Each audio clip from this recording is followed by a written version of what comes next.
PID. Did you know that losing urine when you laugh, cough, or exercise isn't something that only happens to older women? Many young women, including teenagers and young adults, experience this and often suffer in silence because they feel embarrassed or think it is something they just have to live with. Maybe you've felt that sudden, overwhelming urge to go to the bathroom and worried you wouldn't make it in time. Or maybe you've noticed small leaks during a workout, while laughing with friends, or even when sneezing. If this has ever happened to you, it's important to know that you're not alone, and that this problem has a name. Urinary incontinence is the involuntary loss of urine. It can range from small, occasional leaks to more noticeable loss of bladder control. Even though many people associate this condition with aging, the truth is that urinary incontinence can affect women of all ages, including young women and teenagers. There are different types of urinary incontinence, and understanding them helps explain why this happens. The most common type in young women is stress incontinence. This occurs when there's increased pressure on the abdomen, such as when coughing, sneezing, laughing, exercising, or lifting heavy objects. In these moments, weakened pelvic floor muscles may not be able to fully support the bladder. Another type is urge incontinence, often called overactive bladder. This type is characterized by a sudden and intense need to urinate, difficulty holding urine, frequent trips to the bathroom during the day, and waking up several times at night to urinate.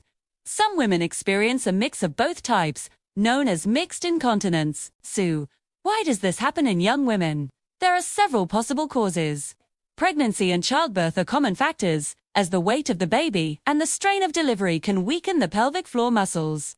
Intense physical activity, especially high-impact sports like running, gymnastics, or cross-training, can also put repeated pressure on these muscles over time. Recurrent urinary tract infections can irritate the bladder and trigger symptoms of urgency. Genetics also play a role, since some women are born with a natural weakness in the pelvic floor muscles. Certain medical conditions, such as diabetes or neurological disorders, and even some medications, like diuretics or antidepressants, can contribute to bladder control issues. There are also specific risk factors that increase the chances of developing urinary incontinence. Excess body weight puts additional pressure on the bladder and pelvic floor. Smoking can lead to chronic coughing, which weakens these muscles over time. Chronic constipation and a family history of incontinence are also important risk factors to consider. It's important to pay attention to warning signs. Losing urine during physical activities, feeling a sudden and uncontrollable urge to urinate, going to the bathroom more than 8 times a day, waking up multiple times at night to urinate, or feeling pain or burning when urinating, are all signs that you should seek medical advice. The good news is that urinary incontinence is treatable, especially when addressed early.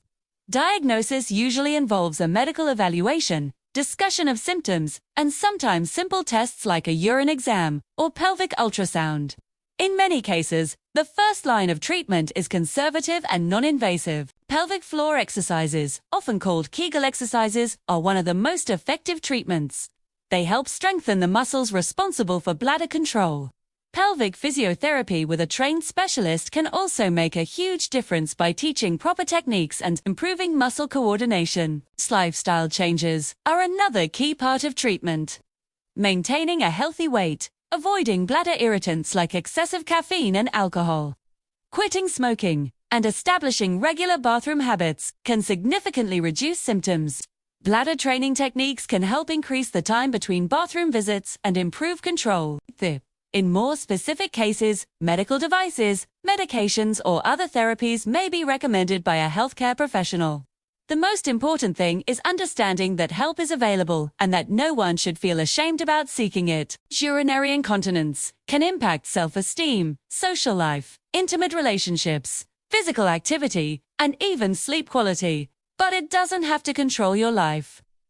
Talking openly about this topic breaks the stigma and helps more women realize they're not alone. If your symptoms interfere with your daily routine, cause discomfort, or affect your confidence, don't hesitate to seek professional help. With the right diagnosis and personalized treatment, many young women experience significant improvement or complete relief. Remember, your body deserves care, and effective solutions do exist.